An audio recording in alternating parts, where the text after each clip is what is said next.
Hi, I'm Nicolene Peck, and I teach about parenting, good communication, and self-government all over the world.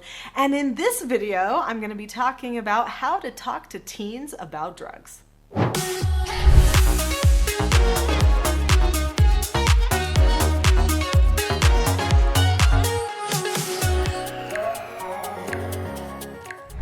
You want to start talking to your kids about drugs early because they're starting earlier and earlier now all the time. In fact, in different states, there's different laws and regulations about different controlled substances. And so you want to make sure that your child understands what's going on in your neck of the woods. I don't mean starting when they're like in first grade, but maybe not too far after that. You might want to start having conversation about what drugs are, what they do to the body, and that kind of thing. In this video, I'm going to be sharing a story of one of my foster children, and I'm going to share with you 3 truths that you need to remember and teach to your children in order to keep them away from drugs. For many years, I took in treatment children. They were all between the ages of 12 and 18.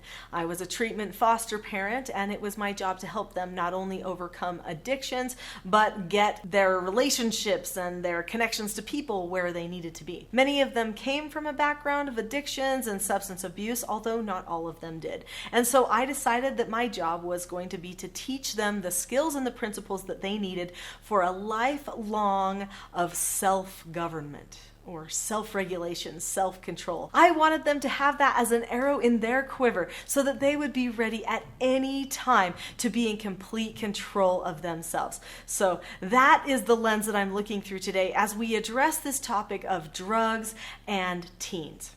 One of my foster children was raised by drug dealers. Now, this is pretty difficult. This means that she started doing drugs when she was really young. In fact, she thought that it was totally normal and acceptable for a person to be doing drugs because, of course, she saw her parents doing drugs as well and living lives of drug dealers.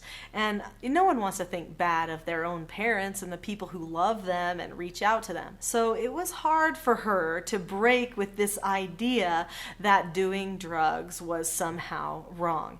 In fact, she said to me, you know, Nicolene, I just felt like I got trapped in it. There was no other way. In fact, if I wanted to maintain a relationship with my family, I had to do drugs. In fact, when I started a new school, I immediately started looking for people that would relate to my family, people like gang members and stuff, because that's all I knew. And so I didn't know that there could be a life outside of drugs and gangs. And that broke my heart. It broke my heart that she did not know anybody else until she came to our house who lived a life outside of drugs and gangs and was happy. In fact, that's the thing. So many of the people in her life weren't happy, and many of them were constantly in and out of jail or prison, and so they weren't having the kind of lives she actually wanted. She just didn't know how to live any other kind of life. So we had a lot of meaningful conversations, of course, about substances, substance abuse, but also what she wanted for her life. This was huge. When she saw our family and how different it was, she recognized that she wanted something different for herself, that her future family needed to be a different kind of family than the one that she came from. So she started looking into morals and virtues and principles and things that she could hold on to so that she could keep herself going in the right direction. And truthfully, that was huge for her. It was still hard to admit that all of her family were making wrong choices, but she did know that who she wanted to become and the family she wanted to have needed to have different morals and virtues and foundation than she was provided when she was young. So we need to remember that if we don't help our children understand drugs, truly, they end up trapped. Even if they act like they want that life, they do feel trapped. Before I get to my 3 truths that you are not going to want to miss, click that subscribe button now and make sure that you don't forget to also click the notification bell, because that way you will be notified every time new videos come out on this channel that can be helpful for you and your family. Truth number 1, even though you're running from the problem now, maybe it's boredom, maybe it's a craving that you have, maybe it's acceptance to fit in, and this is what you're hoping the drugs will help you do. I tell them, please don't forget that the problem only gets worse after you indulge in it. That is a principle. Trying to solve one problem with another problem is never going to work.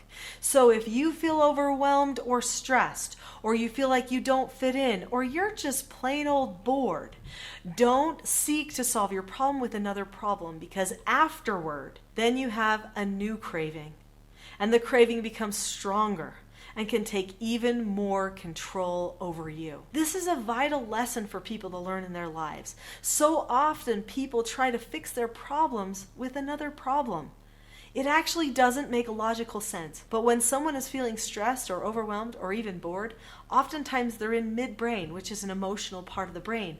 And they don't think about what front brain could tell them, which is what makes sense and what doesn't. And so then they end up following those emotions into another craving, another addiction, another problem. Let them know that.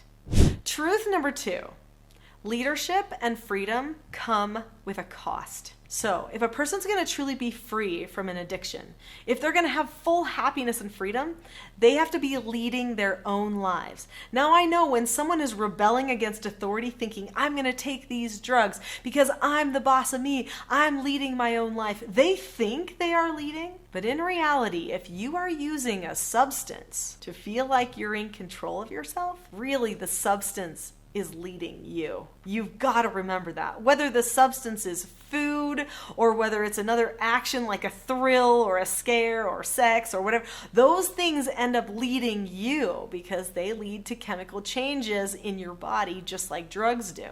So if the drugs are what are going to make you feel in control, then you absolutely are not leading yourself. Let them know that, because they kind of get this false sense of power when they're taking the drugs, and it makes them think that they're on the right track when in reality they're now just slaves.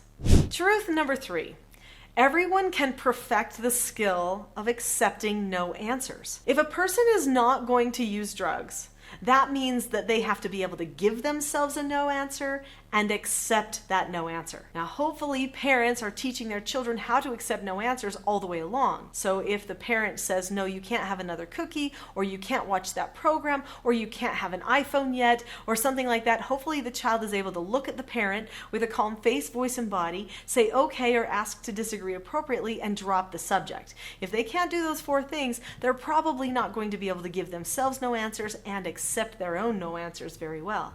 When a person is self-governed, meaning they have full control over themselves, they are constantly instructing themselves, giving themselves no answers, and even self-correcting on a regular basis. So if you want your child to stay away from drugs and other things that are risky for their lives and their health, then you need to teach them to accept no answers and how to give themselves no answers too. For more help with teaching your children how to accept no answers, I have an entire video that is dedicated to the topic. Children of all ages, whether they are older or younger, need to learn the skill accepting no answers. So go to the next video, which is Kids React Calmly to Bad News, and you will get some in-depth understanding on the steps to accepting a no answer and how your child can be taught those in simple ways.